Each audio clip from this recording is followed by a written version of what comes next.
Tino berhasil meraih gelar tertinggi di kampus impian, tapi justru di hari paling membanggakan itu, ia lebih takut dari sebelumnya. Ia tak takut gagal. Ia takut ibunya datang, Minah, seorang pemulung yang membesarkannya dengan keringat dan air mata, bisa saja muncul di antara kerumunan jas mahal dan parfum mahal, dan mencoreng wajah sempurna yang selama ini ia pertahankan. Jika cinta seorang ibu begitu besar, mengapa rasa malu bisa mengalahkannya? Sebelum kita lanjut ceritanya, jangan lupa untuk subscribe, like, dan tulis amin di kolom komentar, agar kita semua selalu dalam lindungan Allah Subhanahu wa Ta'ala, diberikan kesehatan, serta dijauhkan dari segala mara bahaya. Tonton video ini sampai habis, karena ada pesan menyentuh yang sayang banget kalau dilewatkan, dan akhir cerita yang sangat tak terduga. Sekarang, yuk kita lanjut ceritanya. Langit pagi itu tampak bersih, seolah-olah sengaja diciptakan untuk merayakan prestasi seseorang. Burung-burung kecil melintas di atas bangunan tua Universitas Negeri Jaya Kencana, tempat Tino sudah menuntut ilmu selama lebih dari 4 tahun. Sejak awal masuk kuliah, nama Tino sudah melambung tinggi, nilainya selalu sempurna. Wibawanya mengalahkan senior. Ia tak pernah absen mengikuti lomba ilmiah, tak pernah gentar berdiri di depan forum debat nasional. Semua mengenalnya sebagai mahasiswa bintang. Bahkan dosen-dosen pun sering menyebut namanya dalam kuliah, seolah ia adalah contoh yang layak ditiru baik dalam disiplin retorika maupun semangat belajar. Tino berjalan menyusuri lorong kampus dengan ransel abu-abu tua di punggungnya. Buku-buku tebal, map-map skripsi, serta beberapa dokumen administratif menjadikan tas itu berat. Tapi bukan itu yang membuat langkahnya terasa lelah. Ada sesuatu yang jauh lebih berat di dalam dadanya. Ia tahu hari itu akan datang. Hari di mana semua orang akan merayakan puncak pendidikan, mengenakan toga, berfoto bersama keluarga, dan menumpahkan tangis haru. Tapi tidak untuknya. Tidak untuk seseorang seperti Tino yang menyimpan rahasia dalam-dalam tentang ibunya. Ibumu datang. Nanti, no, tanya Winda, temannya sejak tingkat pertama, sambil berjalan di sampingnya. Tino langsung menunduk, mengatur ekspresinya agar tetap tenang. Ia berusaha tersenyum tipis. Enggak, ibuku lagi di luar kota, jawabnya singkat. Winda mengangguk pelan. Meski tatapannya menyiratkan keraguan, ia mengenal Tino terlalu lama untuk percaya sepenuhnya pada jawaban itu. Tapi seperti biasa, ia tak bertanya lebih lanjut. Tino menghembuskan napas saat mereka berbelok ke arah sekretariat fakultas. Di sanalah pengambilan undangan wisuda dilakukan. Para mahasiswa terlihat ramai, tertawa, dan sibuk memotret kertas undangan. Sebagai bukti, mereka sudah sah untuk diwisuda. Ketika Tino menerima undangannya, tangannya sedikit gemetar. Undangan itu terasa seperti tiket ke dunia. Dua sisi, satu sisi adalah keberhasilannya, dan sisi lain adalah kegelisahan yang ia sembunyikan selama ini. Sore harinya, matahari sudah condong ke barat ketika Tino tiba di rumah. Rumah itu terletak di gang sempit di kawasan padat penduduk. Dindingnya masih berupa batako yang tak diplester, dan atap sengnya berkarat di beberapa sisi. Tapi disitulah ia dibesarkan, di bawah cahaya lampu 5 watt. Dengan suara tikus yang kadang berlari di langit-langit, dan bau sampah yang sering ikut terbawa angin dari tempat pemulung tak jauh dari sana. Tino menurunkan ranselnya, meletakkan undangan wisuda di bawah tumpukan buku. Ia melangkah ke dapur, di mana seorang wanita renta tengah membersihkan isi sisa botol plastik. Sudah pulang, Lek? Suara itu lirih, namun penuh cinta. Tino mengangguk. Iya, Bu. Minah menoleh. Wajahnya berseri, meski keringat membasahi dahi. Tangannya kasar, kukunya hitam oleh tanah dan debu jalanan. Tapi dari tatapannya, terlihat kasih yang tak terukur. Ia menatap Tino, seperti seorang ibu menatap dunia. "Kamu udah ambil undangannya?" tanyanya sambil mencuci tangan. Tino menoleh cepat. "Udah, alhamdulillah. Nanti ibu bisa ikut ya, Le," ucap Minah. Matanya bersinar harap. Tino terdiam. Sejenak, hatinya bergetar. Namun, ketakutannya jauh lebih besar daripada kasih sayang yang mestinya ia tunjukkan.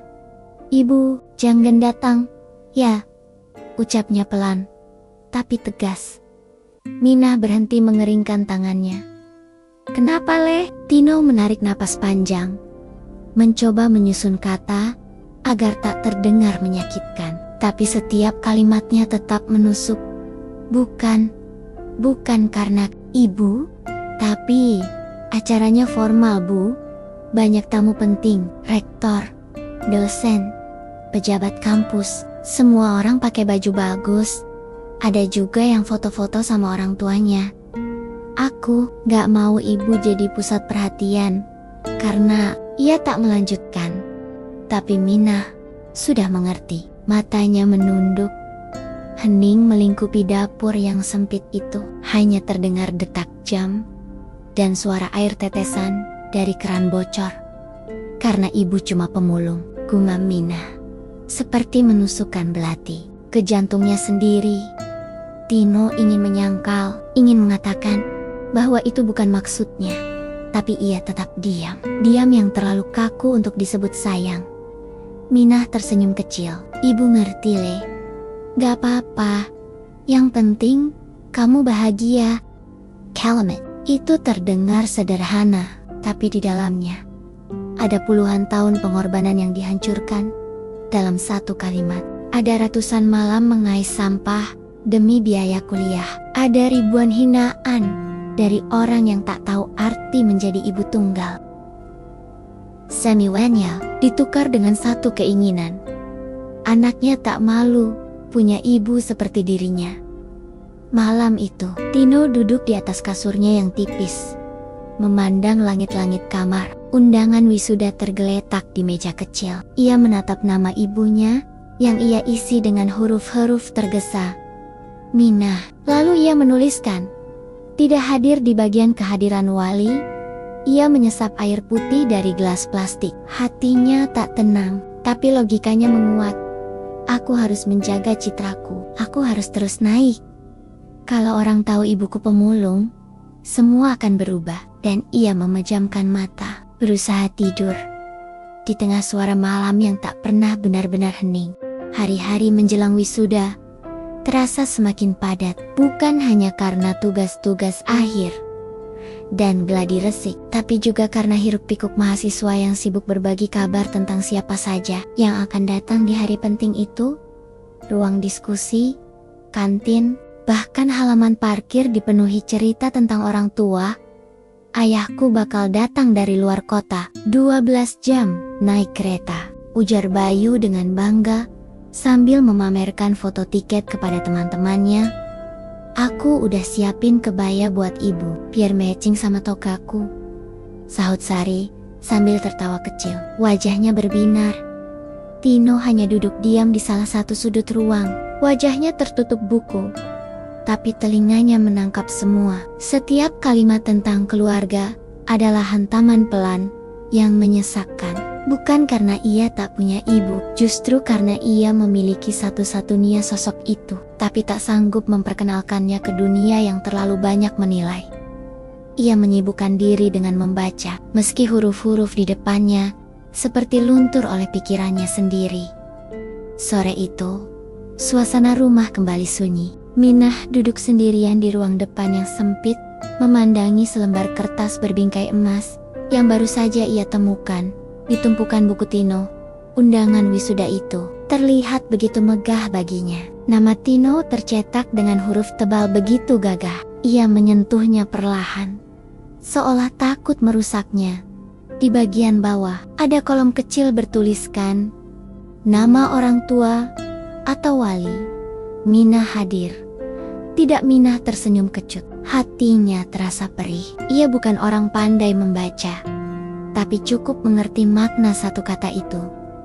Tidak, ia tidak akan hadir. Ia tidak akan duduk di antara para orang tua yang berpakaian rapi. Ia tidak akan berfoto sambil memegang piagam kebanggaan. Ia tidak akan dipeluk anaknya di hadapan semua orang. Tidak, tidak, tidak. Tangannya mengepal, tapi ia tidak marah. Ia hanya sangat sedih. Di kampus, Tino tengah berdiri bersama Pak Arwan, dosen pembimbing yang dikenal jujur dan tajam matanya.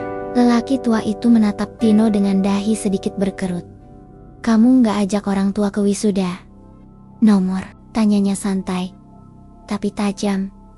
Tino berusaha tersenyum. "Ibu saya nggak bisa datang, Pak." Pak Arwan diam sejenak, lalu mengangguk, tapi sorot matanya tetap menusuk.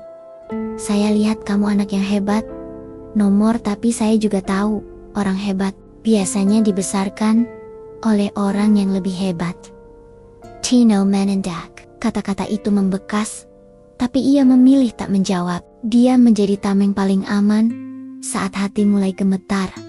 Malam harinya, Tino sedang menyetrika kemeja putih untuk wisuda. Ia melipatnya rapi dan menggantungnya di paku kayu. Di luar, hujan rintik. Ia menatap jendela yang berembun. Lalu, memejamkan mata, ia membayangkan hari wisuda nanti. Kamera, bunga, pelukan, teman-temannya, bersama keluarga masing-masing. Lalu ia berdiri sendiri, tapi tetap menjaga citra. Ia merasa lebih baik begitu. Tak lama kemudian, suara pintu diketuk pelan. Tino membuka. Minah berdiri dengan membawa sepiring mie goreng yang dibuatnya dari sisa bahan di dapur. "Buat kamu, Le, biar besok kuat," ucapnya sambil tersenyum. Tino menerima piring itu. "Makasih, Bu." Minah memandangi Tino dengan mata yang hangat tapi penuh tanya. "Besok, kamu bawa siapa, Le?" Tino menghela napas. "Sendiri, Bu." Minah menunduk. "Buyer, Bu, iket dayam-dayam di luar kampus aja. Ya, nggak perlu masuk. Ibu lihat dari jauh aja kamu pakai toga. Nggak ganggu siapa-siapa." Tino mendongak. Hatinya bergetar, tapi ia menahan. Lagi-lagi logika sosialnya menguat. "Jangan, Bu, kalau ketahuan, nanti jadi omongan." Minah mengangguk. Tak ada protes, tak ada air mata, tapi ketundukan itu terasa seperti luka yang dikuliti perlahan. Malam semakin larut. Di bawah kahayal lampu minyak, Minah menulis sesuatu di secarik kertas bekas. Tangannya gemetar. Ia menulis dengan huruf-huruf sederhana yang penuh goresan. Di dalamnya bukan puisi, bukan permintaan maaf, tapi doa. "Semoga anakku bahagia, meski tak bisa aku peluk di depan orang banyak, tapi pelukanku selalu sampai di dalam hatimu." Ia melipat kertas itu perlahan, lalu menyimpannya di dalam saku baju kebayanya, yang paling bersih kebaya, yang ia simpan bertahun-tahun. Entah untuk momen apa, entah untuk siapa, kini ia tahu, kebaya itu akan ia kenakan untuk menyaksikan dari kejauhan. Tak perlu undangan, cukup cinta yang tak pernah berkurang meski ditolak. Pagi itu, matahari belum tinggi, udara masih dingin, dan embun masih menggantung di ujung daun jambu di halaman kecil samping rumah. Minah sudah bangun sejak subuh, membersihkan lantai tanah dengan sapu ijuk tua, menyiram tanaman kering yang masih ia rawat di pot-pot retak. Namun, ada satu hal yang berbeda hari itu. Di sudut meja bambu kecil, yang biasa digunakan untuk menaruh peralatan dapur, tergeletak undangan berbingkai emas. Kertas itu tak sengaja ditemukan Minah ketika ia membersihkan kamar Tino semalam. Diselipkan di balik buku skripsi yang sampulnya sudah mulai terkelupas. Undangan itu bukan sembarang undangan. Wisuda Universitas Negeri Jaya Kencana. Menggandeng Minah, orang tua, atau wali dari Tino Ramadan. Minah menyentuh kertas itu dengan jari yang mulai keriput. Matanya berkokek-koka, bukan karena kebahagiaan semata, tapi karena kegetiran. Di sisi kanan bawah tertulis, "Kehadiran."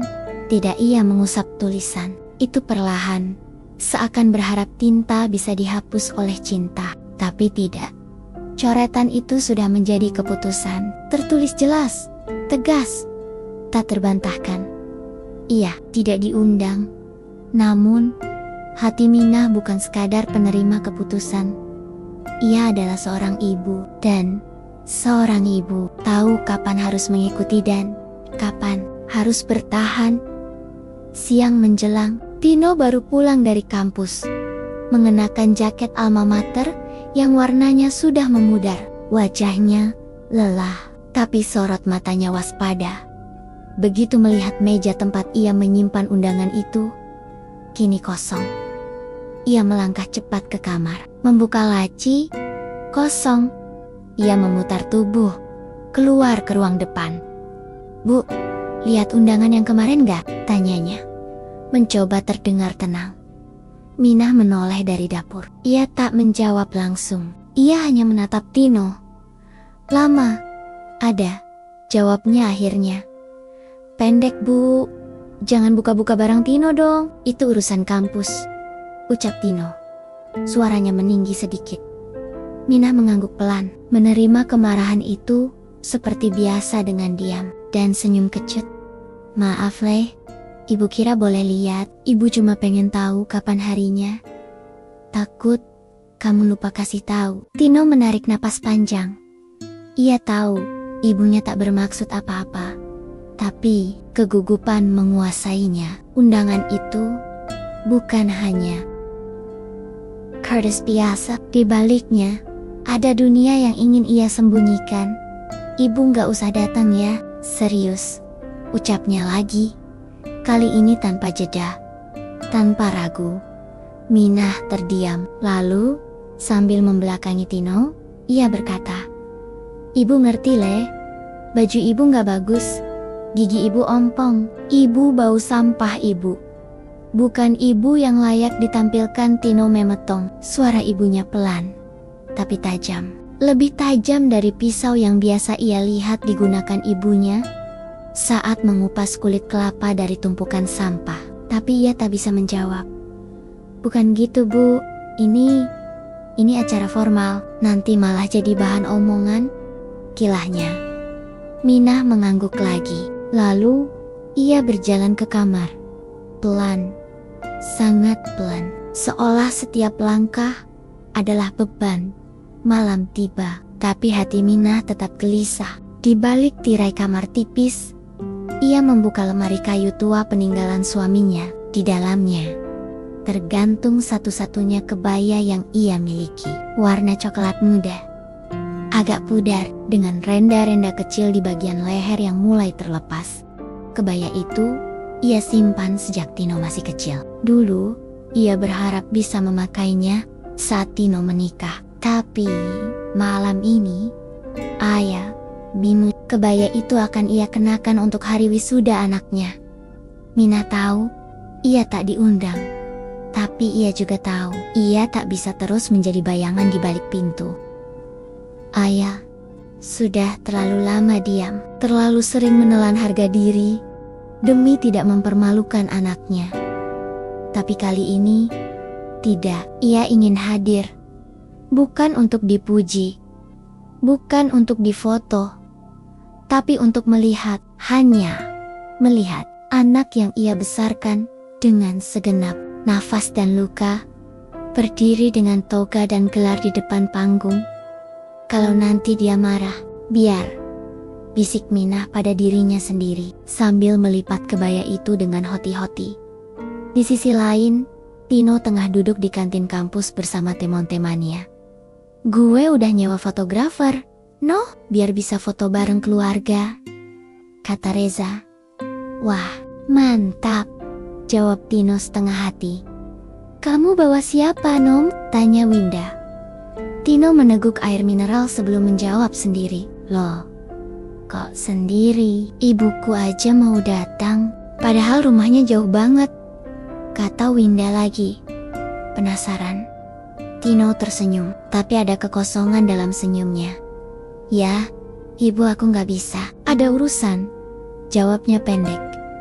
Winda menatap Tino dengan tatapan yang sulit dijelaskan, antara ingin bertanya lebih dan memilih diam demi menghormati privasi.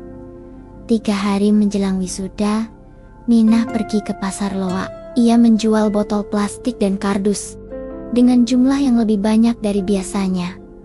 Hasilnya tak seberapa, tapi cukup untuk membayar tukang ojek yang akan ia sewa nanti untuk mengantarnya ke kampus Tino. Ia juga membeli bedak tabur bekas di lapak kecil serta pin rambut murah yang dibungkus plastik keruh. Sambil pulang, ia tersenyum sendiri. Tak ada yang tahu rencananya. Ia bahkan tak tahu apa yang akan ia lakukan saat tiba di sana. Tapi satu yang pasti, ia akan datang. Ia akan melihat Tino dan mungkin jika diberi kesempatan akan memeluknya, meski hanya dari belakang. Di rumah, ia menyimpan kebaya itu di bawah bantal. Ia tidak ingin Tino menemukannya. Ia tidak ingin ada perdebatan lagi. Ia sudah memutuskan, dan keputusan itu bukan untuk dibatalkan. Di kamar, Tino menulis pidato singkat sebagai perwakilan mahasiswa. Kata-katanya rapi, bahasa tubuhnya sudah ia latih di depan cermin. Tapi setiap kali ia menyebut kata orang tua, dadanya terasa sesak. Ia tahu ia bisa membungkus semuanya dengan pencitraan. Bisa berkata bahwa ia kuat karena keluarga yang hebat. Bisa menghindari pertanian-pertanian dengan senyum. Tapi jauh di dasar hatinya, ia tahu bahwa semua keberhasilan ini, semua gelar, semua tepuk tangan tidak akan pernah lengkap tanpa satu pelukan dari wanita yang selama ini ia sembunyikan. Namun, kebanggaan itu, entah kenapa, belum cukup kuat untuk melawan rasa malu. Dan malam pun menelan kegelisahan keduanya. Ibu yang ingin hadir, dan anak yang ingin menyembunyikan. Minah duduk di beranda rumahnya yang sempit. Di tangannya tergenggam secangkir teh manis yang sudah dingin. Pandangannya menerawang ke arah gang sempit yang sepi. Namun dalam benaknya, kenangan berlarian begitu riuh. Kenangan tentang dirinya. Dan Tino, dari kecil hingga sekarang, angin sore menerpa wajahnya, membawa aroma tanah basah dan sisa pembakaran sampah dari ujung jalan. Suara anak-anak tertawa bermain petak umpet menjadi latar pelan, membelah kesunyian sore yang muram. Tapi Minah tetap diam. Hanya sesekali ia menarik napas dalam-dalam, lalu menghembuskannya dengan pelan. Sepelan luka yang lama-lama membusuk dalam diam. 20 tahun lalu, di sebuah malam hujan yang mengguyur atap rumah papan yang bocor, Minah menggigil sambil menggendong bayi yang menangis tanpa henti. Tino masih merah, belum genap sebulan, dan suhu dingin membuat tubuhnya gemetar. Suaminya, lelaki yang ia cintai dengan segenap jiwa, sudah lebih dulu pergi bukan karena mati, tapi karena memilih wanita lain yang lebih muda dan tak punya beban. Minah ditinggalkan sendirian dengan bayi, dengan luka, dan dengan dunia yang tak memberi ruang untuk orang seperti dirinya. Ia memulung karena tak ada pilihan lain. Ia pernah mencoba menjual sayur, pernah mencuci baju tetangga, pernah menawarkan diri menjadi pembantu rumah tangga. Tapi semua pintu tertutup. Tak ada yang percaya pada wanita berkerudung lusuh dengan bayi di gendongan, apalagi yang tinggal di gang sempit, yang hidupnya lebih dekat ke tempat sampah daripada ke toko sembako. Akhirnya, ia memilih mengais. Dari pagi sampai malam, berjalan kaki, menyusuri lorong-lorong kota. Tangannya merogoh tempat sampah di depan ruko. Matanya mencari botol bekas, kardus, logam, apapun yang bisa dijual. Kakinya penuh luka, tapi langkahnya tak pernah berhenti. Demi Tino. Setiap hari ia membawa pulang satu kantong berisi botol plastik. Setiap malam, ia membersihkannya sambil menidurkan Tino. Kadang, ia harus menahan lapar agar bisa membeli susu sachet untuk anaknya. Kadang, ia hanya makan nasi dan garam, asal Tino bisa minum susu. Ketika Tino mulai tumbuh, Minah mulai mengajar. Anaknya mengenal huruf. Ia tak sekolah tinggi, tapi ia bisa membaca koran. Setiap pagi, ia mengambil koran bekas dari warung untuk dibaca bersama Tino. B, C, itu namanya huruf L, katanya sambil tersenyum. Tino kecil mengangguk, antusias. Kalau aku bisa baca semua, aku bisa jadi orang pintar. Ya Bu, Minah mengusap kepala anaknya. Iya Le, nanti kamu bisa sekolah tinggi, bisa kerja bagus, bisa bikin hidupmu gak kayak ibu. Tino mengangguk. Dan di malam itu, di rumah sempit, tanpa listrik yang stabil, tanpa kasur empuk, dan hanya diterangi lampu pelita, dua jiwa bermimpi besar. Tapi mimpi tak selalu datang mulus. Saat Tino masuk SD, ejekan mulai berdatangan. Itu anak pemulung. Bajunya bau sampah. Emaknya sering nongkrongin tempat sampah di depan sekolahan. Tino sering pulang dengan mata sembab. Minah tahu, tapi ia tidak pernah menuntut anaknya untuk tahan. Ia hanya mendekap Tino erat dan berkata, biarin orang ngomong Le, yang penting kamu belajar terus. Kamu harus lebih tinggi dari hinaan orang. Dan Tino tumbuh. Ia menahan diri. Ia mulai membungkam suara orang dengan prestasi, ranking 1, juara kelas, bahkan ikut lomba matematika tingkat Kakematen. Minah selalu hadir, tapi hanya dari jauh.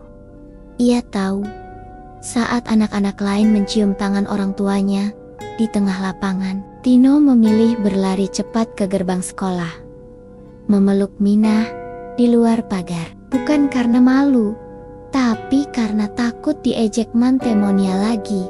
Maafin Tino Bu, kata anak itu di suatu siang. Minah mengusap matanya yang basah karena pelukan itu. Ibu ngerti, kamu gak salah. Tahun-tahun terus berjalan, SMP, lalu SMA. Tino semakin cemerlang, tapi Minah tahu, anaknya mulai berubah. Tak banyak bercerita, tak lagi suka disentuh, tak pernah lagi mengizinkan Minah datang ke acara sekolah. Bahkan, saat Minah datang diam-diam ke ujian kelulusan SMA, Tino tak menyapa. Ia hanya lewat dan pura-pura tak melihat. Malamnya, Tino menangis di kamar, tapi tetap tak menjelaskan. Minah tak memaksa. Ia tahu, anaknya sedang bergulat dengan dunia, dengan status, dengan harga diri yang rapuh. Tapi malam itu, setelah Tino tidur, Minah menatap lenggit-lenggit kamar dan berkata lirih, ya Allah, kalau rasa sakit ini harus aku telan sendiri, nggak apa-apa, asal anakku bisa berdiri di panggung tinggi nanti. Biar ibu cuma jadi bayangan pun, ibu ikhlas. Kembali ke sore itu, Minah berdiri di depan cermin kecil, mencoba memulas bedak tipis di wajah tuanya. Tangannya gemetar, tapi ia ingin tetap mencoba. Ia membuka lemari dan mengeluarkan kebaya. Itu, ia cium lipatannya. Ia kenakan perlahan. Terlalu sempit, tapi tak mengapa. Ia menatap dirinya. Penuh kerut, rambut memutih, tapi di matanya ada cahaya yang tak padam. Esok hari adalah wisuda Tino, dan ia akan datang.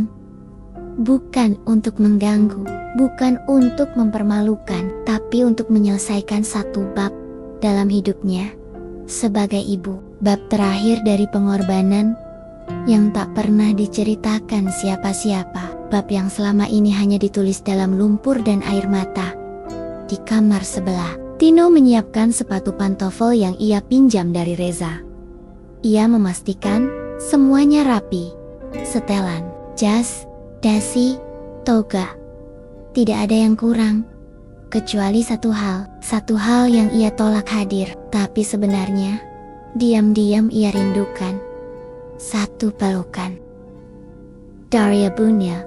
Pagi itu, suara ayam tetangga bercampur dengan deru sepeda motor tua yang melintas di ujung gang. Tino duduk di depan cermin, mengenakan kemeja putih yang sudah ia setrika semalam. Di atas meja kecil, tergeletak dasi hitam pin alma mater dan sebuah kotak kecil berisi selempang wisuda. Hari ini adalah gladi resik. Besok, panggung sesungguhnya akan menanti.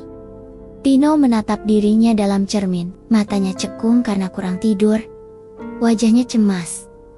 Meski mulutnya tersenyum tipis, ia telah menyiapkan segala hal yang bisa dilihat orang, pakaian terbaik, pidato perwakilan mahasiswa yang sudah ia hafal mati, dan rencana foto studio yang akan ia ambil sendiri, agar tidak perlu menjelaskan kenapa keluarganya tidak muncul di foto. Tapi ia tak pernah bisa benar-benar menyiapkan satu hal yang menyesakkan.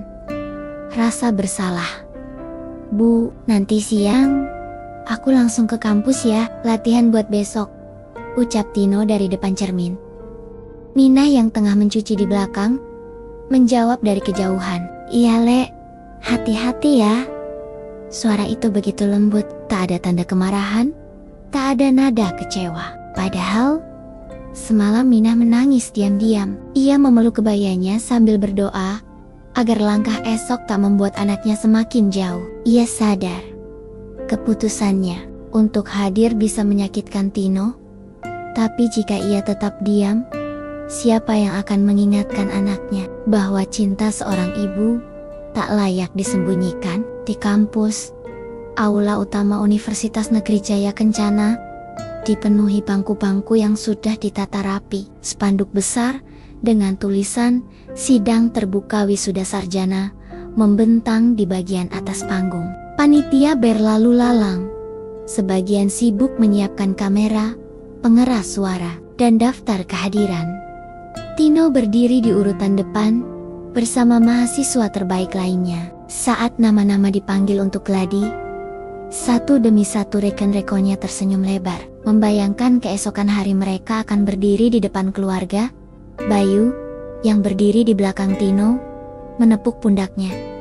"Lo hebat banget, nomor perwakilan mahasiswa, pidato, dapat predikat cum laude, udah kayak poster boy kampus." Tino tertawa kecil.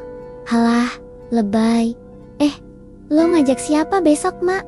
Bapak?" Tino terdiam sebentar, lalu menjawab pelan, "Sendiri." Bayu mengernyit.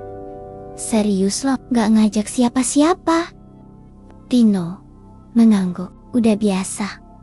Bayu tak berkata apa-apa lagi, tapi keheningan itu lebih menyiksa daripada pertanyaan apapun.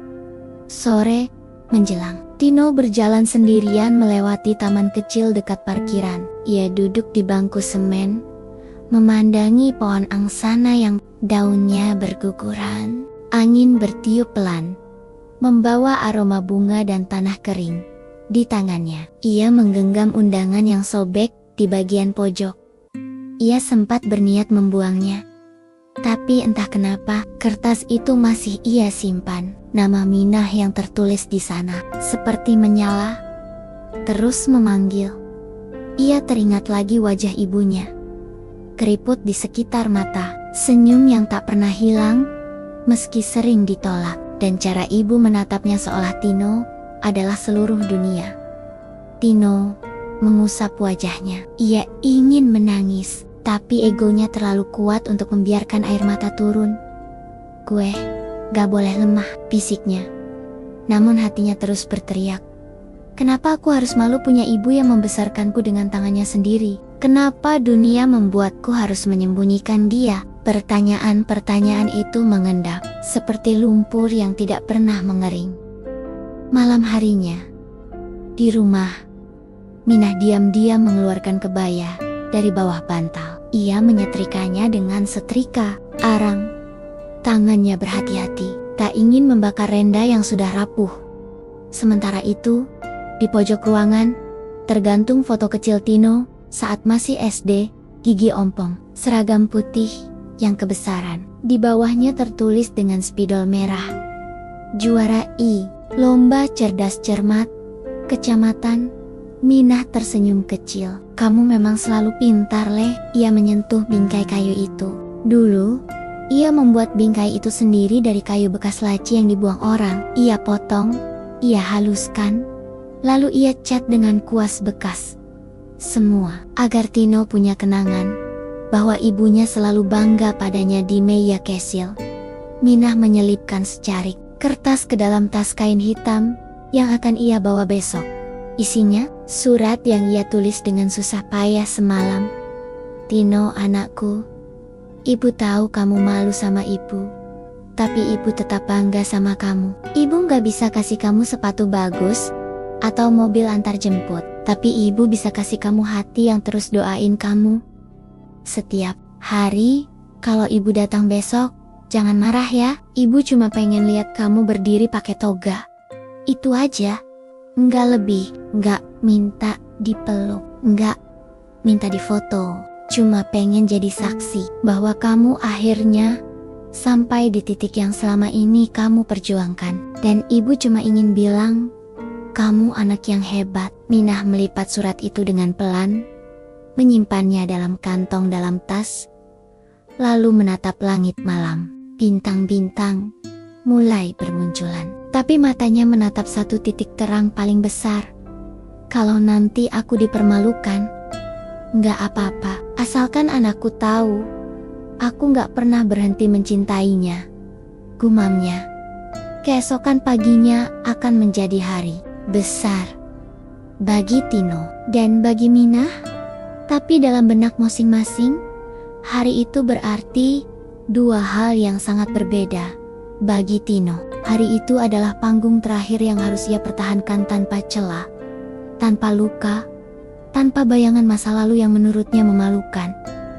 Tapi bagi Minah, hari itu adalah titik akhir dari perjalanan panjang yang tak pernah mendapatkan tepuk tangan. Hari di mana cinta yang ia pendam selama ini akhirnya ingin berdiri, bukan untuk dipuji, bukan untuk dibanggakan, tapi untuk hadir sebagai ibu. Subscribe dulu yuk sebelum lanjut ceritanya, karena setelah ini kita akan masuk bab yang mulai menegangkan dan memasuki akhir cerita yang sangat tidak terduga. Siapkan kopi, cemilanmu, dan atur posisimu senyaman mungkin. Sekarang, yuk kita lanjutkan lagi ceritanya. Hari yang ditunggu pun tiba. Mentari baru saja naik dari ufuk timur saat Tino mengenakan toganya. Di balik kaca cermin, ia terlihat seperti pria muda penuh masa depan. Jas hitam, dasi abu, toga dengan benang emas, dan wajah yang tak menunjukkan sedikit pun luka setidaknya di mata orang lain. Ibunya sedang tidak terlihat. Tino mengira mungkin ibunya masih tertidur, dan untuk alasan itu, ia merasa sedikit lega. Ia menatap dirinya lagi di cermin. Tapi kali ini, pantulan itu terasa palsu. Seolah dirinya dibungkus lapisan plastik yang menutupi retakan dalam jiwanya. Yang penting tampil sempurna. Selesai acara, aku pulang cepat, katanya pelan, seolah menenangkan bayangan sendiri. Ia menghela napas panjang, mengambil tas berisi selempang dan ijazah dami, lalu melangkah keluar rumah. Di dalam hati, ada getara aneh, seperti firasat, tapi tak ia hiraukan. Di sudut lain kota, Minah duduk di atas kursi kayu lapuk di dalam rumah. Ia tidak tidur semalam. Ia takut ketinggalan waktu. Kebayanya sudah dikenakan sejak subuh. Warna coklatnya pudar, tapi masih bersih dan rapi. Di balik kerudung polos, rambutnya diikat rapi dan wajahnya dipulas bedak tipis yang dibeli dari pasar loak beberapa hari lalu. Ia menatap kalender di dinding lingkaran merah yang ia buat pada tanggal hari. Ini tampak bergetar di matanya yang berkaca. Di bawah kalender tergeletak surat yang semalam ia tulis. Sudah dilipat rapi, siap dibawa. Minah meraih tas kain hitamnya, mengenakan sandal jepit terbaik yang ia punya, dan keluar rumah. Ia berjalan pelan di gang sempit, menunduk ketika bertemu tetangga. Tapi langkahnya mantap. Setiap langkah adalah doa. Tino tiba di aula wisuda. Aula besar itu gemerlap, ornamen emas dan ungu menghiasi panggung. Deretan bunga di kanan kiri menambah megahnya suasana. Musik instrumental lembut mengalun. Para mahasiswa berdatangan dengan toga dan keluarga masing-masing. Ada yang membawa bunga, balon, bahkan fotografer pribadi. Tino berdiri di antara kerumunan, menatap lautan wajah bahagia. Satu demi satu temannya datang, bersama orang tua. "Gue sama emak nih, Nom," sapa Reza. Sambil merangkul ibunya, Winda datang, dengan ayah dan ibunya, yang membawa kamera DSLR. Sari datang membawa anak kecil, adik perempuannya. Dan semua tanya yang Tino tak ingin dengar, mulai berhembus lagi. "Kamu sendiri aja, No, gak ngajak ibu ya?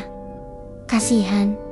Padahal ini momen besar loh." Tino hanya tersenyum. Senyum yang mulai retak.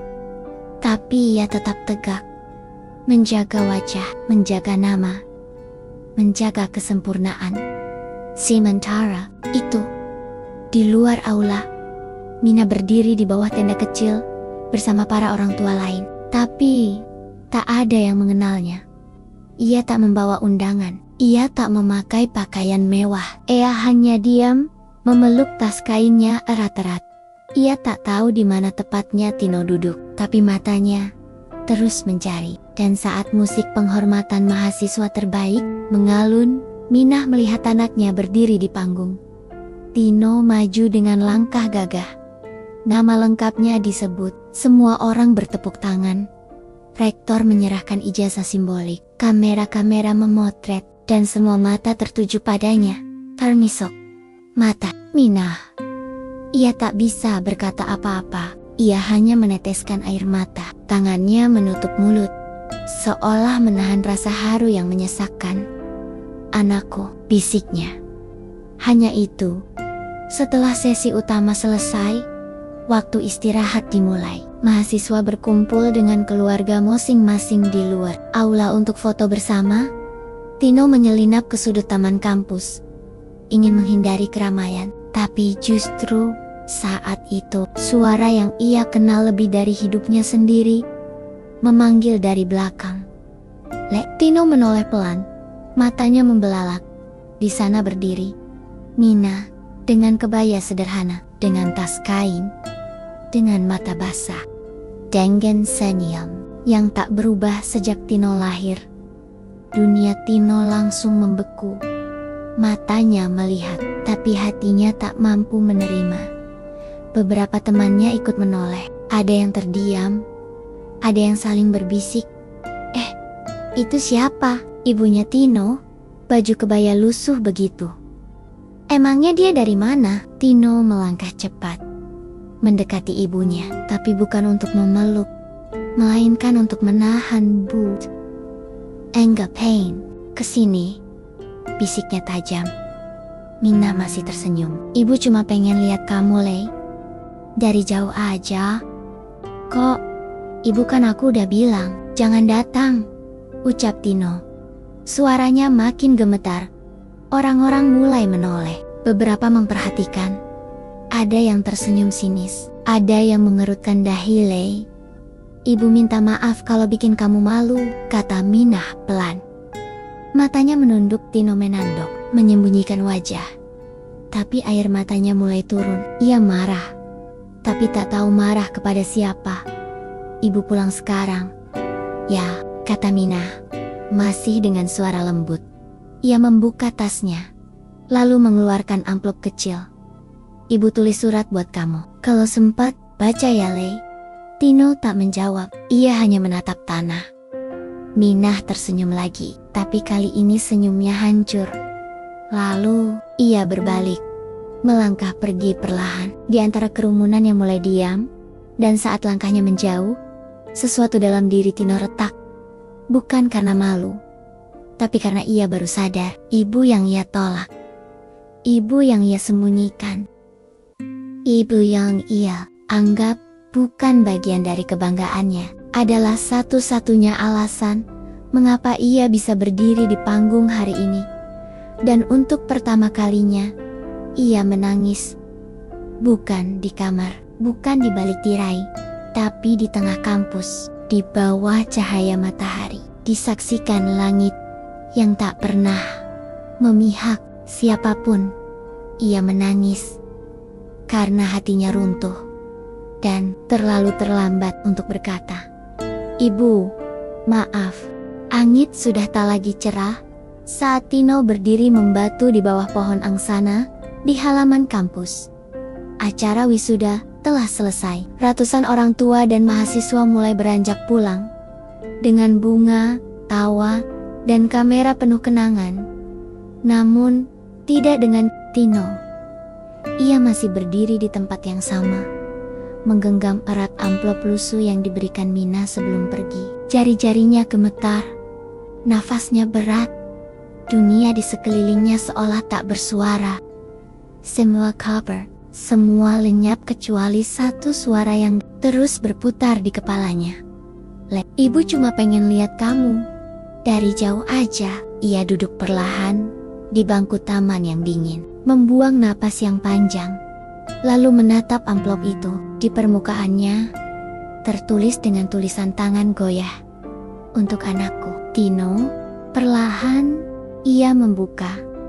Kertas di dalamnya sudah berlipat 3. Harum lemah dari bedak murahan tercium samar. Kertas itu terasa ringan, tapi saat Tino membacanya, dadanya terasa seolah diremukan oleh ribuan batu.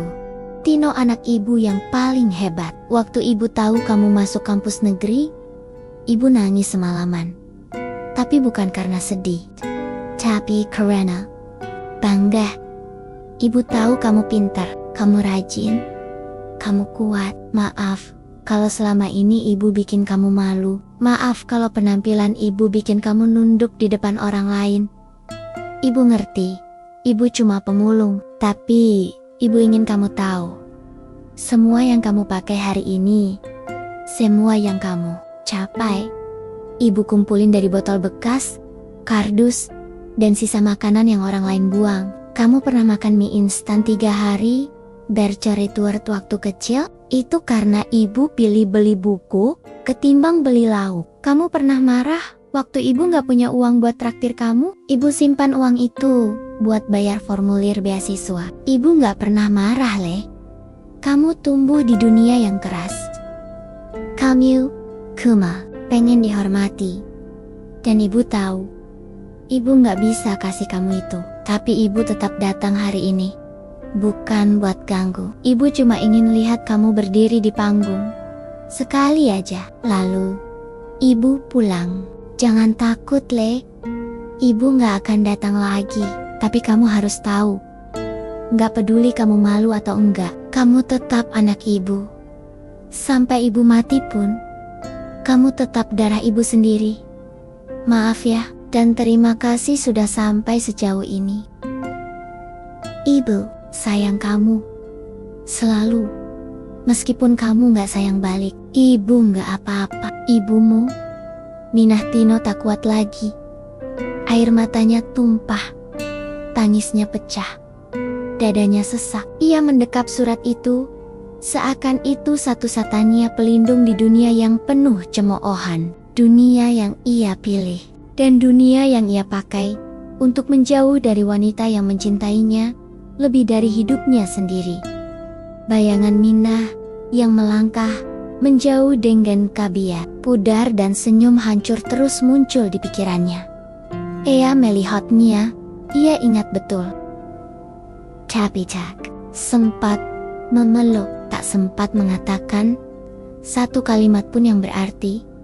Tino bangkit dengan terburu-buru. Kakinya goyah, nafasnya tersengal. Ia melangkah cepat ke gerbang kampus, mencari tukang ojek, menoleh kanan kiri, berharap masih sempat. "Mas, tadi ada ibu-ibu pakai kebaya coklat, kerudung polos. Naik ojek nggak?" tanyanya pada tukang parkir.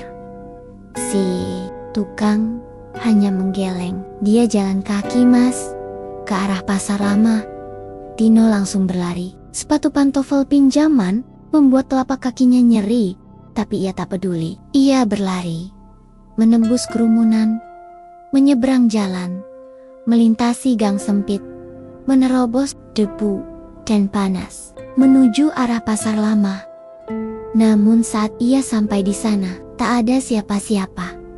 Pasar sudah mulai sepi. Lapak-lapak ditutup, payung-payung dilipat, hanya suara gerobak lewat dan ayam sesekali berkokok. Tino berdiri di tengah jalan, matanya liar. Kapelannya menoleh ke segala arah. "Ibu?" panggilnya. Tak ada jawaban. "IPU... Di mana?" Suara itu putus, tersendat, tenggelam dalam gemuruh rasa bersalah yang sudah tak bisa diredam. Ia jatuh berlutut, tangannya menggenggam erat surat yang nyaris basah oleh air mata di tempat asing di antara debu jalanan. Tino akhirnya mengerti bahwa gelar yang ia raih tak ada artinya tanpa wanita yang rela dipijak agar ia bisa berdiri tinggi. Sore itu, Minah belum pulang ke rumah. Langit mulai gelap. Awan menumpuk di ujung barat, petir bergemuruh di kejauhan. Tino sudah di rumah, mondar-mandir. Sepatu dilepas di sembarang tempat, jas wisuda dilempar ke kursi. Rambutnya berantakan, wajahnya pucat. Ia menatap dinding yang penuh bingkai foto dirinya. Dan ia menangis lagi anta kesakian. Kalinya hari itu. "Aku jahat, Bu.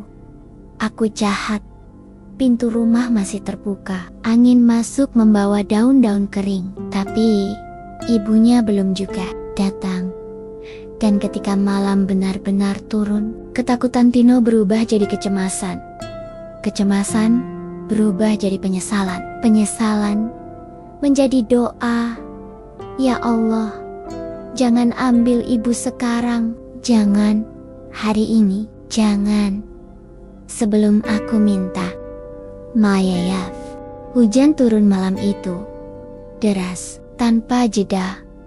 Rintik yang sejak sore hanya menggantung di ujung genteng, kini berubah menjadi arus deras yang menghantam tanah. Petir menyambar dari kejauhan. Kilat sesekali membelah langit, memantulkan bayangan. Pucat rumah-rumah yang saling menahan dingin. Tino berdiri di depan pintu, tanpa payung. Tubuhnya sudah basah kuyup. "Wahanya kaku." Di tangannya, ia masih menggenggam surat ibunya yang sudah kusut. Matanya menatap ujung gang dengan putus asa, berharap ibunya muncul dari balik bayangan. Mengenakan kebaya lusuh itu, menatapnya seperti biasa, dan berkata, "Ibu pulang, Le." Namun yang datang hanya angin dan sisa hujan yang menusuk tulang. Di dalam rumah, telepon genggamnya bergetar. Sebuah pesan dari Pak Rustam, tetangga yang biasa membantu membersihkan masjid. "Tino, tadi ibamu jatuh di trotoar dekat halte pasar. Sekarang di puskesmas, cepat ke sini." Tino tak berpikir dua kali.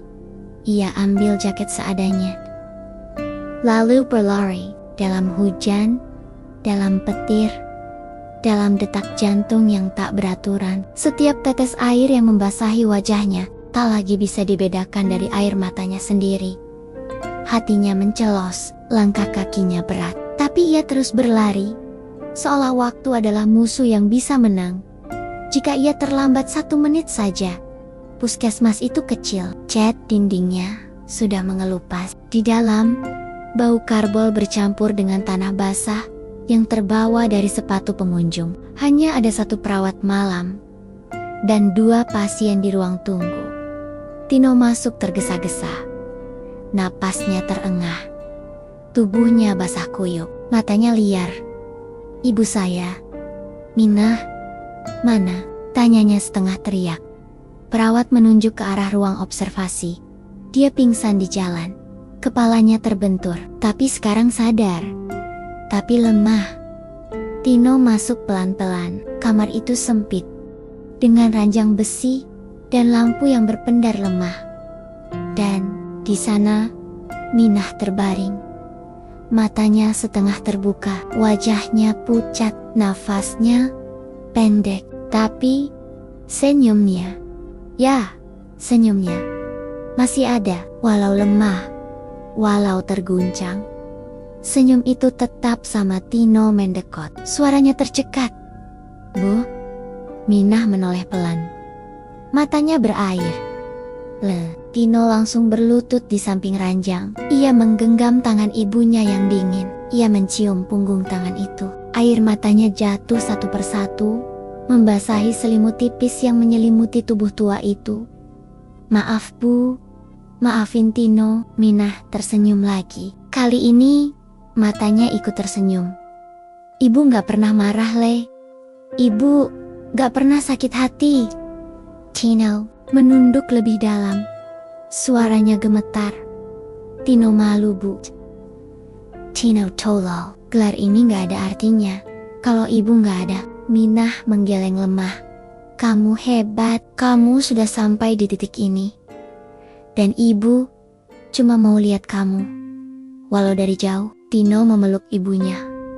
Erat, lama. Di antara infus yang tergantung dan suara hujan di luar jendela antak pertama kalinya dalam hidupnya, Tino tidak lagi peduli pada penilaian orang. Yang ia tahu, dalam pelukan itu ada surga yang selama ini ia tolak. Pagi menjelang. Dokter muda masuk memeriksa tekanan darah Minah. Hasilnya menurun. Kepala bagian kiri menunjukkan pembengkakan ringan. Ia butuh dirujuk ke rumah sakit lebih besar. Tapi Minah menolak. "Ibu gak mau kemana-mana. Cukup di sini sama anak ibu," katanya lirih. Tino mencoba membujuk, tapi Minah hanya menggeleng. "Boleh ibu peluk kamu? Sekali aja." Tino mengangguk. Air mata kembali tumpah. Ia berbaring pelan di samping ibunya, dipeluk dalam dekapan yang begitu hangat, tapi menggigil. Pelukan itu berbeda, penuh perpisahan, dan saat Tino memejamkan mata sejenak, ia mendengar detak jantung ibunya. Pelan, sangat pelan, hingga akhirnya berhenti. Tangis Tino pecah. "Bu, tak ada jawaban. Bu, jangan tinggalin aku sekarang." Tubuhnya gemetar. "Ibu, tolong, jangan hari ini." Tapi Minah tak membuka matanya lagi. Tangannya tetap menggenggam tangan Tino. Erat, namun tubuhnya telah tenang. Seolah tak ada lagi luka, tak ada lagi rasa malu, tak ada lagi derita. Yang tersisa hanyalah cinta. Cinta yang bertahan hingga napas terakhir. 2 hari kemudian, prosesi pemakaman Minah berlangsung sederhana. Tino sendiri yang mengusung keranda ibunya. Ia menggali tanah, ia menutup liang, ia mencium batu nisan. Dan di hadapan semua orang yang dulu ia takuti pandangannya, ia berdiri dengan suara lantang. "Ini ibu saya, namanya Minah. Ia bukan profesor, bukan pengusaha, bukan pejabat. Ia hanya seorang pemulung. Tapi berkat dia, saya lulus sarjana. Saya hidup, saya punya hati. Dan hari ini, saya bukan kehilangan ibu. Saya kehilangan bagian terbaik dari hidup saya." Semua terdiam, langit mendung. Tapi tak lagi hujan. Don Tino tahu, sejak hari itu, tak akan ada panggung, tak akan ada gelar, tak akan ada kehormatan dunia yang lebih tinggi dari satu pelukan terakhir dari seorang ibu yang ia tolak terlalu lama. Sudah 7 hari sejak Minah dimakamkan. Tino belum sepenuhnya terbiasa dengan sepi yang ditinggalkan. Rumah itu yang biasanya diisi aroma masakan sederhana, suara langkah pelan ibu di pagi hari, dan senandung kecil saat menyapu halaman. Kini, sunyi. Terlalu sunyi. Di kamar kecilnya, toga dan ijazah tergeletak begitu saja di atas meja. Bunga-bunga selamat dari teman dan dosen sudah layu. Pita-pita ucapan terima kasih tak lagi menarik. Semuanya terasa hampa, seolah kehilangan maknanya. Setelah wanita yang seharusnya menerima semua itu pergi, Tino duduk diam di depan cermin. Rambutnya lebih acak, wajahnya tirus, tapi sorot matanya berubah. Tak lagi penuh obsesi. Tak lagi terisi ambisi semu. Kini ada kehampaan yang dalam, tapi juga sebuah tekad. Hari itu, Tino kembali ke kampus. Bukan untuk merayakan apapun, tapi untuk menyelesaikan sesuatu yang selama ini ia hindari. Di tangan kirinya, ia membawa sebuah tas kecil, berisi benda-benda sederhana. Sepotong baju lusuh milik ibunya, surat tulisan tangan yang dulu ia baca sambil menangis, dan sebuah foto lama. Foto kecil berdua di depan rumah, dengan latar belakang tumpukan botol plastik. Ia melangkah menuju ruang kemahasiswaan, di mana tembok penghargaan terpampang, menampilkan nama-nama mahasiswa terbaik sepanjang tahun, lengkap dengan foto dan pencapaian. Tino menatap dinding itu. Namanya ada di sana. Tino Saputra, lulusan terbaik tahun ini, tapi ia tahu ada nama yang seharusnya lebih besar dari namanya sendiri. Nama yang tak pernah ditulis di ijazah, tapi terukir dalam setiap langkah hidupnya. Lalu, ia melangkah ke kantor biro kemahasiswaan, mengetuk pintu, dan masuk ke dalam. Pak Darto, kepala bidang prestasi mahasiswa, terkejut melihatnya. Tino, sudah lama nggak kelihatan. Ada yang bisa saya bantu? Tino duduk. Ia membuka tasnya, mengeluarkan surat yang kini telah dilaminasi, Pak. Saya ingin minta izin. Saya mau adakan pameran kecil di aula. Bukan tentang saya, tapi tentang ibu saya. Pak Darto mengernyit. Ibu kamu? Tino mengangguk mantap. Beliau pemulung, tapi dia satu-satunya alasan kenapa saya bisa jadi mahasiswa terbaik. Selama ini saya malu, Pak. Tapi sekarang, saya mau semua orang tahu siapa perempuan yang membuat saya berdiri hari itu. Pak Darto terdiam, sorot matanya berubah. Setelah beberapa saat, ia mengangguk pelan. Baiklah, saya dukung.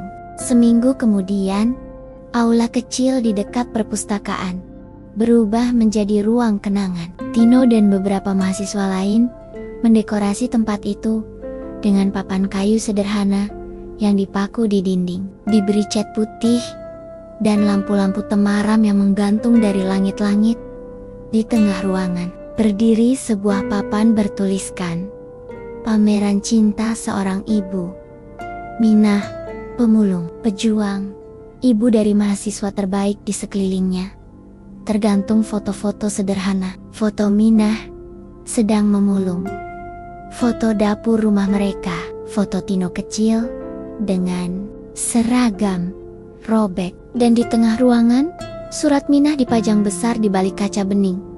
Tak ada ornamen mewah, tak ada dekorasi mahal, tapi setiap pengunjung diam. Mereka membaca, mereka menangis, mereka terhenyak. Bahkan para dosen yang selama ini hanya tahu Tino sebagai mahasiswa brilian, baru menyadari bahwa di balik kecemerlangan itu, ada seorang ibu yang menempuh jalan berlumpur demi melihat anaknya bersinar. Di hari penutupan pameran, Tino naik ke panggung kecil. Aula penuh, teman-temannya, para dosen, bahkan rektor ikut hadir. Ia berdiri, mengenakan baju putih sederhana. Di dada kirinya disematkan pin kecil bertuliskan, "Untuk Ibu." Mikrofon bergetar di tangannya saat ia berbicara. Selama ini, saya selalu berusaha terlihat sempurna. Saya kejar ranking, IPK tinggi, beasiswa, lomba. Saya ingin dipandang, tapi ternyata dalam proses itu, saya menolak orang yang paling mencintai saya. Saya malu punya ibu pemulung. Saya pernah melarang beliau datang ke acara wisuda. Saya ingin terlihat bersih, elit, terhormat. Tapi yang saya lupakan adalah, saya tak akan pernah bisa berdiri di atas panggung itu tanpa wanita yang tiap hari mengais botol demi membiayai saya. Dan hari ini, Saya berdiri bukan sebagai mahasiswa terbaik. Saya berdiri sebagai anak yang menyesal dan ingin menebus semuanya. Suasana hening. Beberapa mahasiswa perempuan menitikkan air mata. Rektor mengangguk pelan. Salah satu dosen mengusap kacamatanya. Dan Tino tersenyum. Senyum getir, tapi jujur. Ia mengangkat surat ibunya. Gelar sarjana itu adalah kebanggaan, tapi ada gelar lain yang lebih tinggi, lebih mulia, dan tak tertulis di kertas manapun. Gelar itu adalah ibu.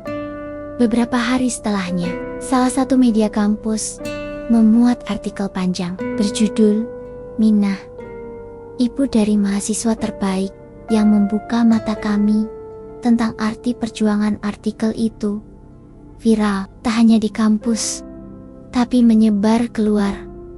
Banyak orang membagikan, banyak yang tersentuh. Ada yang mengaku sebagai anak dari tukang sapu, pedagang asongan, buruh tani, dan berani mengakuinya setelah membaca kisah Tino. Kampus bahkan menetapkan satu hari dalam setahun sebagai Hari Ibu Pejuang untuk mengenang Minah dan ribuan ibu lain yang tak pernah masuk berita, tapi mengangkat anak-anak mereka ke puncak dunia. Tino diminta menjadi pembicara di banyak forum, tapi ia selalu mulai dengan kalimat yang sama. Nama saya Tino. Saya lulusan terbaik tahun ini. Tapi lebih dari itu, saya adalah anak dari seorang ibu pemulung yang bernama Minah. Dan itulah gelar terbesar saya. 1 tahun telah berlalu sejak Minah pergi. Musim hujan kembali datang, membasahi jalanan yang dulu dilalui seorang ibu tua dengan gendongan karung di punggungnya dan tatapan tulus pada tiap langkah anaknya. Kini, jalan-jalan itu tetap basah, tapi tak ada lagi langkah Minah di sana.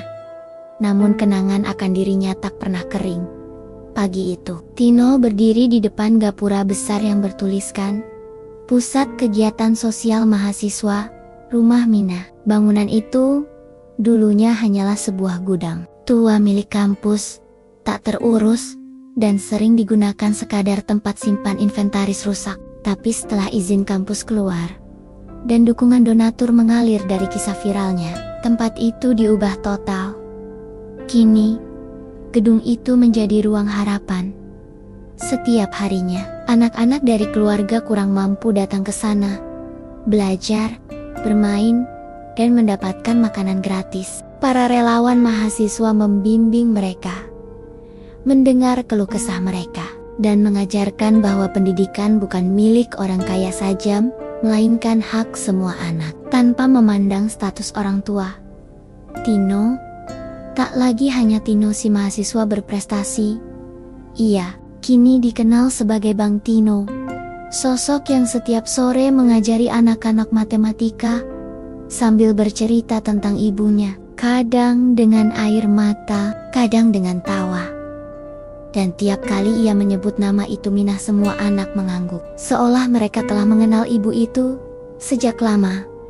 Seolah cinta Minah hidup dalam buku-buku tulis mereka, dalam papan tulis yang dicoret kapur, dalam kotak makan siang yang tak pernah dibayar. Hari itu, di halaman rumah kecil peninggalan ibunya, Tino duduk di kursi plastik sambil menatap potret besar ibunya yang kini terpajang dalam bingkai kayu ukir. Foto itu diambil diam-diam oleh salah satu tetangga. Entah kapan, dalam foto itu, Minah sedang tertawa, giginya tak rapi, rambutnya dikepang seadanya, dan tangan kanannya memegang plastik berisi botol bekas. Tino menatapnya sambil tersenyum getir. "Bu," suara itu lirih tapi penuh rindu. "Aku pikir aku bakal sembuh setelah setahun. Ternyata enggak. Aku masih kangen ibu tiap hari. Masih kebayang suara ibu manggil tiap kali aku pulang malam. Masih ingat bau tubuh ibu yang campur keringat, sabun colek, dan daun pandan dari pasar." Ia menghela napas, mata berkaca. "Aku udah lakuin banyak hal, Bu. Aku bikin rumah belajar. Aku bantu anak-anak miskin sekolah. Aku ceritain kisah ibu di mana-mana. Tapi tetap aja gak ada yang bisa gantiin satu pelukan terakhir itu. Ia berdiri, menaruh bunga Kamboja di depan foto itu, lalu mengambil satu buah batu kecil dari pot bunga dan menulis dengan spidol, "Ibu, gelar seumur hidup." Batu itu diletakkan di bawah foto. Sederhana, tapi Tino tahu itu akan tetap ada. Bahkan ketika poster, medali, dan piagam-piagamnya telah usang. Suatu sore, seorang jurnalis datang menemuinya. Media nasional hendak membuat dokumenter pendek tentang perjuangan anak-anak dari keluarga marginal. Tino diminta menjadi narasumber utama. Wawancara berlangsung santai, sampai sang jurnalis bertanya, "Kalau ibu Anda masih hidup, apa yang ingin Anda katakan padanya hari ini?" Tino terdiam. Suasana hening beberapa saat, lalu ia menjawab, "Aku cuma mau peluk dan bilang satu kalimat." "Apa itu?" tanya sang jurnalis, penasaran. "Bu, sekarang aku gak malu lagi." Kalimat itu keluar seperti napas panjang yang selama ini tertahan, dan ketika ia ucapkan, seluruh dunia seakan diam sejenak, memberi ruang bagi satu anak yang telah bertahan-tahan, menyembunyikan kasih untuk akhirnya menaruhnya kembali di tempat seharusnya. Di dada, di pelukan, di doa. Tahun berikutnya, Tino mendapat beasiswa ke luar negeri. Banyak yang memintanya tetap tinggal di sana. Gaji tinggi, jabatan mentereng, nama besar. Tapi ia pulang, bukan karena tak mampu, tapi karena tahu tanah yang pernah diinjak ibunya adalah satu-satunya tempat yang membuat langkahnya berarti. Ia tak mau sukses di tempat di mana ibunya tak pernah menjejakkan kaki. Karena baginya, rumah adalah tempat di mana cinta ditanam meski hanya di pekarangan sempit dengan tanah retak kini. Tino menjadi pengajar di kampus tempat ia dulu belajar. Tiap tahun, saat wisuda, ia naik ke panggung dan membagikan penghargaan gelar minah. Sebuah simbol untuk mahasiswa yang paling berdedikasi kepada keluarganya, terlepas dari latar belakang sosial mereka. Dan tiap kali ia serahkan penghargaan itu, ia selalu berkata, "Jangan malu dengan siapapun yang mengorbankan dirinya demi kamu, karena tak ada kesuksesan yang lebih agung selain membuat mereka merasa layak dicintai." Malam itu, sebelum tidur, Tino menulis satu paragraf di jurnal pribadinya. Ia menyimpan jurnal itu dalam laci, tempat ia dulu menyembunyikan rapor dari ibunya. Ironis, tulisan itu berbunyi, "Ibu, kini aku tahu, kemiskinan bukan hal yang memalukan, tapi mengingkari cinta, itulah sebenar-benarnya kehinaan. Terima kasih karena telah mencintaiku, bahkan ketika aku menyembunyikanmu."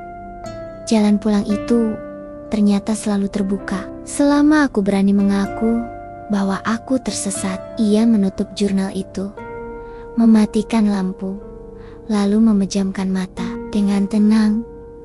Karena ia tahu di suatu tempat, entah di langit atau hanya dalam hatinya, ibu sedang tersenyum. Dan kali ini, Tino tidak lagi menunduk. Terima kasih buat kalian yang setia mendengarkan cerita ini sampai akhir. Komen amin, agar kita semua dilancarkan rezekinya oleh Allah. Jangan lupa juga untuk share ke grup keluarga, grup alumni, agar mereka juga terinspirasi dari cerita ini. Sampai jumpa di lain waktu, selamat beraktivitas kembali.